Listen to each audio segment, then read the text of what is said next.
خاص ہے، بہت ہی مختصر بات کروں، لیکن سب سے پہلے تو میں آپ کا، نور الہدا شاہ صاحبہ کا، حامد میر صاحب کا، وسیع شاہ صاحب کا، حماد غزنوی صاحب کا، وجاد بھائی کا اور یاسر کا بہت مشکور ہوں کہ آپ لوگوں نے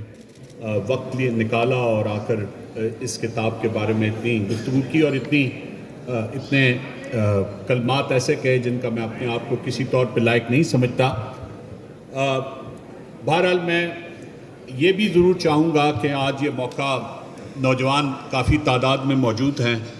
تو میں اس موقع کو ضائع نہیں کرنا چاہتا، اور اس سے پہلے کہ میں کوئی چیز پڑھ کے سناؤں، ایک چھوٹا سا پیغام آپ لوگوں کے لیے میں یہ دینا چاہتا ہوں کہ کسی بھی ایسے بیانیے کو جس کی بنیاد کسی ایک طبقے سے یا کسی ایک پیشے سے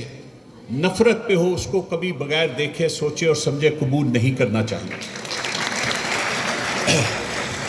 میں یہ نہیں کہتا کہ میرا کسی ایسے قبیلے سے تعلق ہے جس نے آج تک کوئی غلطی نہیں کی، لیکن میں یہ ضرور کہوں گا کہ پاکستان کی تاریخ میں جس کو بھی متون اور جس کو بھی معتوب ٹھہرایا گیا ہے، اس کی وجہ اس کا جرم نہیں، اس کی وجہ کسی جرم میں حصہ دار نہ بننا ہوتا ہے۔ اور اگر آپ یہ چاہتے ہیں کہ آپ اس غلطی کا شکار نہ ہو، اور اگر آپ یہ چاہتے ہیں کہ آپ کو تاریخ کا صحیح ادراک حاصل رہے، تو تمام لوگوں سے میری یہ درخواست ہے، اور خاص طور پہ اپنی سے کم عمر کے لوگوں سے، کہ کتاب پڑھنے کی عادت ڈالیں۔ چاہے وہ کوئی کتاب ہو، چاہے آپ کو کسی موضوع سے محبت ہو، کہ کوئی بھی چیز آپ کو پسند آتی ہو، آپ کو شاعری نہ پسند آتی ہو، آپ کو نثر نہ پسند آتی ہو، آپ کو سیاست کی، تاریخ کی کوئی کتاب پسند آتی ہو، میری آپ سے درخواست ہے کہ روزانہ پڑھنے کی عادت ضرور ڈالیں۔ اگر آپ پڑھیں گے تو آپ اندھے بیانیوں کا شکار نہیں ہوں گے، آپ کا ذہن، آپ کی سوچ آپ کو صحیح رستے پر ڈالیں۔ چونکہ وقت کم ہے تو دو چار چیزیں جلدی 2-3 غزلوں کے شعر اور پھر ایک آدھ نظم۔ مزاج شہر ستم گو بدل نہیں سکتا، مزاج شہر ستم گو بدل نہیں سکتا، یہ ظلم و جبر کا موسم بھی چل نہیں سکتا۔ واہ واہ کیا بات ہے! یہ ظلم و جبر کا موسم بھی چل نہیں سکتا، اور بدل بھی لوں میں اگر یہ مزاحمت کا مزاج، تو اس کے موم کے سانچے میں ڈھل نہیں سکتا۔ کیا بات ہے! بدل بھی لوں میں اگر یہ مزاحمت کا مزاج، تو اس کے موم کے سانچے میں ڈھل نہیں سکتا،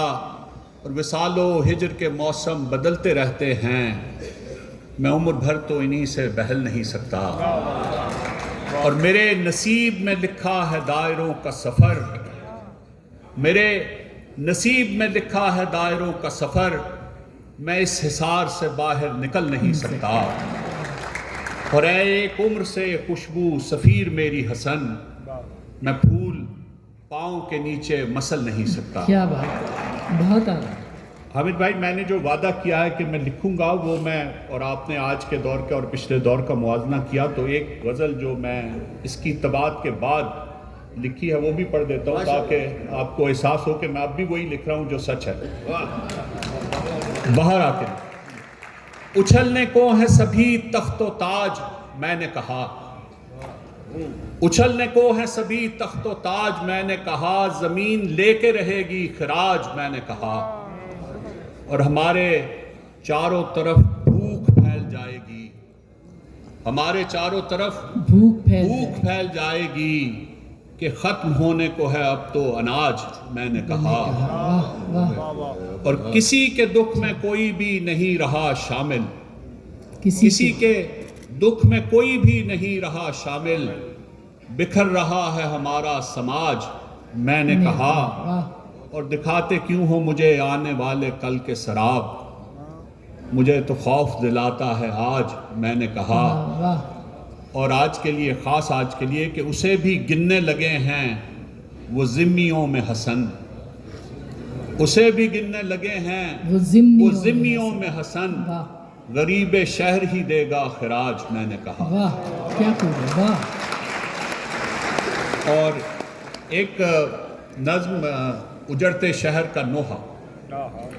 سنو، ہمارے شہر پہ آسیب چھا رہا ہے، ہماری گلیوں میں اور محلوں میں خوف پاؤں جما چکا ہے،